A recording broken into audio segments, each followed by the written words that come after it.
പ്രിയ കൂട്ടുകാരെ, ഇന്നത്തെ നമ്മുടെ കഥയിൽ നമുക്ക് പ്രവാചകനായ എലീശയെ ഒന്ന് പരിചയപ്പെടാം. ഇസ്രായേലിൻ്റെ പ്രവാചകനായിരുന്ന ഏലിയാവിൻ്റെ ശുശ്രൂഷകനായി തുടങ്ങി മഹാനായി തീർന്ന എലീശ പ്രവാചകന്റെ കഥ തുടങ്ങുന്നത് 1 രാജാക്കന്മാർ 19-ാം അധ്യായത്തിലാണ്. ദൈവത്തിൽ നിന്ന് അകന്നുപോയി ഇസ്രായേലിനെ ദൈവത്തോടടുപ്പിക്കാൻ ഏലിയാവ് നടത്തിയ ഒരു വലിയ നീക്കത്തിന്റെ ഭാഗമായിരുന്നു കർമ്മേലിലെ സംഭവങ്ങൾ.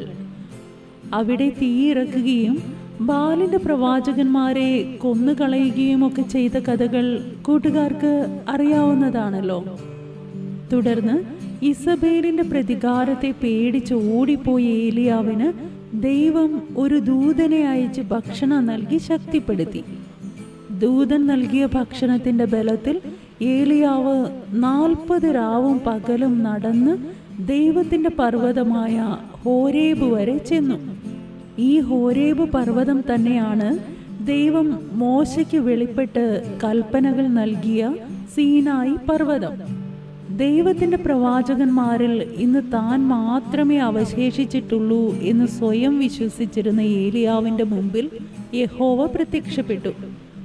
ഏലിയാവിന്റെ ആ ധാരണ തെറ്റാണെന്നും ബാലിന് മുട്ടുമടക്കാത്ത 7000 പേരെ ദൈവം ശേഷിപ്പിച്ചിട്ടുണ്ട് എന്നും പറഞ്ഞ് ഏലിയാവിനെ ധൈര്യപ്പെടുത്തി. അതിനോടൊപ്പം ചില പുതിയ ഉത്തരവാദിത്തങ്ങളും ദൈവം ഏലിയാവിന് നൽകി. അതിലൊന്നായിരുന്നു സാഫാത്തിന്റെ മകനായ എലീശയെ ഏലിയാവിന്റെ പിൻഗാമിയായി അഭിഷേകം ചെയ്യുക എന്നത്. അങ്ങനെ ഏലിയാവ് അവിടെ നിന്നും പുറപ്പെട്ട് സാഫാത്തിന്റെ മകനായ എലീശയെ കണ്ടെത്തി. അവനപ്പോൾ കാള പൂട്ടിക്കൊണ്ടിരിക്കുകയായിരുന്നു. ഏലിയാവ് അവന്റെ അടുത്ത് ചെന്ന് തന്റെ പുതപ്പ് അവന്റെ മേലിട്ടു. തൻ്റെ മേൽ വീണ അഭിഷേകത്തിന്റെ വില മനസ്സിലാക്കിയ എലീശ ഏലിയാവിനെ അനുഗമിക്കുവാനുള്ള തീരുമാനം വേഗത്തിൽ തന്നെ എടുത്തു. ഇനി ഒരിക്കലും തൻ്റെ മേലുള്ള ദൈവത്തിന്റെ വിളി വിട്ട് താൻ തിരിച്ചു പോവില്ല എന്ന ഉറച്ച തീരുമാനമെടുത്ത എലീശ ഒരേർ കാളയെ കൊന്ന് അതിൻ്റെ മരക്കോപ്പ് കത്തിച്ച് പാകം ചെയ്ത് ജനത്തിനു കൊടുക്കുകയും തൻ്റെ അപ്പനെയും അമ്മയെയും ചുംബിച്ച് യാത്ര പറഞ്ഞ് ഏലിയാവിന്റെ പിന്നാലെ ചെന്ന് അവന് ശുശ്രൂഷകനായി തീരുകയും ചെയ്തു. ഒരു ധനിക കുടുംബത്തിൽ നിന്ന് വന്നു എങ്കിലും ഏലിയാവിന്റെ സഹായകനായി അവന്റെ കൈക്ക് വെള്ളം ഒഴിച്ചു കൊടുക്കുന്നവനായി തുടരുന്നതിൽ എലീശയ്ക്ക് ഒരു പ്രയാസവും ഉണ്ടായിരുന്നില്ല. അങ്ങനെ കുറച്ച് വർഷങ്ങൾ പിന്നിട്ടപ്പോൾ യഹോവ ഏലിയാവിനെ ചുഴലിക്കാറ്റിൽ സ്വർഗത്തിലേക്ക് എടുക്കുവാൻ തീരുമാനിച്ചു. ആ കാര്യം എലീശ ഉൾപ്പെടുന്ന ഏലിയാവിന്റെ ശിഷ്യന്മാർ അറിയിക്കുകയും ചെയ്തു. എലീശയാകട്ടെ പിന്നീട് ഒരു നിമിഷം പോലും ഏലിയാവിനെ വിട്ടുപിരിയാൻ തയ്യാറായില്ല. പലപ്പോഴും ഏലിയാവ് അതിന് ശ്രമിച്ചെങ്കിലും എലീശ പിന്മാറിയില്ല. ബേഥേലിലും യെരിഹോവിലും യോർദാനിലും ഒക്കെ വെച്ച് തന്നെ വിട്ട് പിന്മാറുവാൻ ഏലിയാവ് ആവശ്യപ്പെട്ടെങ്കിലും എലീശ അതിന് തയ്യാറായില്ല. ഒടുവിൽ ഇരുവരും ചേർന്ന് യോർദാൻ കടന്നു. എലീശയുടെ ദൃഢനിശ്ചയം മനസ്സിലാക്കിയ ഏലിയാവ് താൻ എടുത്തുകൊള്ളപ്പെടും മുമ്പ് എലീശയ്ക്ക് എന്താണ് ചെയ്തു തരേണ്ടത് എന്ന് ചോദിച്ചു.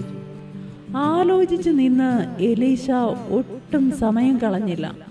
നേരത്തെ തീരുമാനിച്ചുറപ്പിച്ചതുപോലെ ഏലിയാവിന്റെ മേലുള്ള ആത്മാവിന്റെ ഇരട്ടി പങ്ക് അവൻ അവകാശമായി ചോദിച്ചു. ബുദ്ധിമുട്ടുള്ള കാര്യമെങ്കിലും ഞാൻ നിന്നിൽ നിന്ന് എടുക്കപ്പെടുമ്പോൾ നീ എന്നെ കാണുന്നുവെങ്കിൽ അത് സാധിക്കും, ഇല്ല എന്ന് വരികിൽ അതുണ്ടാവുകയില്ല എന്ന് ഏലിയാവ് പറഞ്ഞു. അവർ സംസാരിച്ചുകൊണ്ട് നടക്കുമ്പോൾ അഗ്നിരഥങ്ങളും അഗ്നി അശ്വങ്ങളും വന്ന് അവരെ തമ്മിൽ വേർതിരിച്ചു. അങ്ങനെ ഏലിയാവ് ചുഴലിക്കാറ്റിൽ സ്വർഗത്തിലേക്ക് കയറി. അത് കണ്ട എലീശ നിലവിളിച്ചു.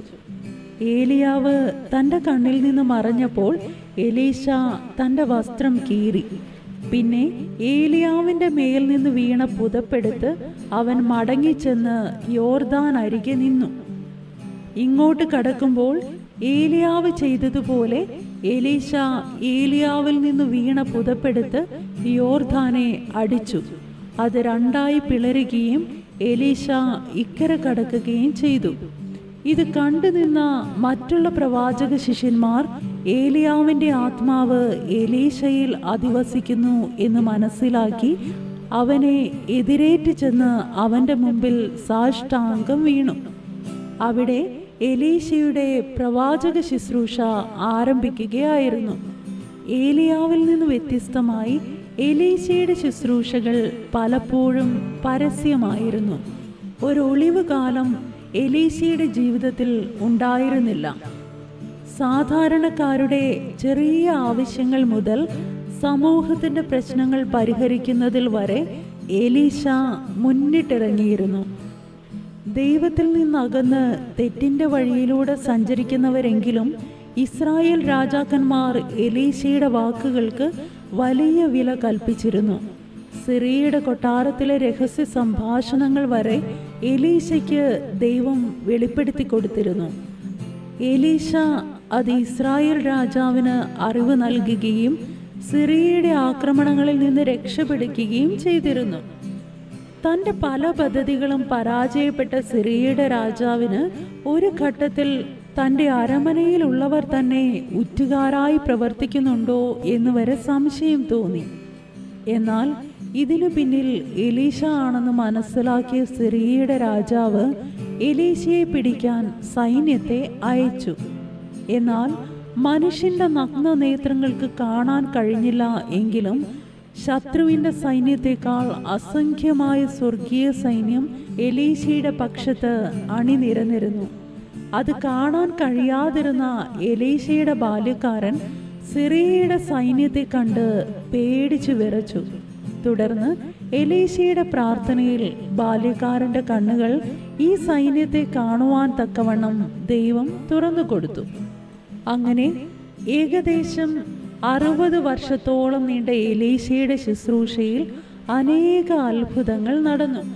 ഇതിൽ കയ്പുള്ള വെള്ളത്തെ പഥ്യമാക്കുന്നത് മുതൽ കർത്താവായ യേശുക്രിസ്തു ചെയ്ത അത്ഭുതങ്ങളിൽ ചിലതായ അപ്പം വർദ്ധിപ്പിക്കുന്നതും മരിച്ചവരെ ഉയർപ്പിക്കുന്നതും ഒക്കെ എലീശയും ചെയ്തിട്ടുണ്ട്.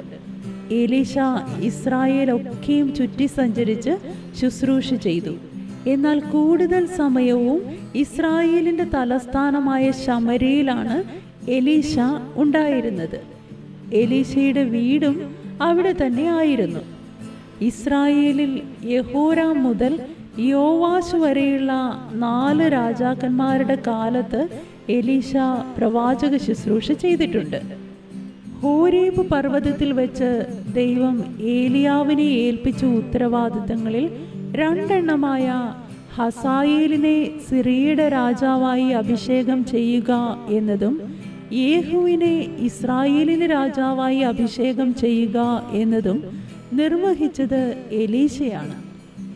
യേഹുവിൻ്റെ കൊച്ചുമകനായ യോവാശിൻ്റെ കാലത്ത് പ്രവാചകനായ എലീശ മരണകരമായ രോഗം പിടിപെട്ട് കിടപ്പിലാവുകയും തുടർന്ന് മരിക്കുകയും ചെയ്തു. ഇവിടെ ഇസ്രായേലിൻ്റെ മഹാനായ പ്രവാചകനായ എലീശയുടെ കഥ അവസാനിക്കുകയാണ്. വീണ്ടും പുതിയൊരു കഥയുമായി അടുത്ത വീഡിയോയിൽ നമുക്ക് വീണ്ടും കാണാം. ദൈവം അനുഗ്രഹിക്കട്ടെ.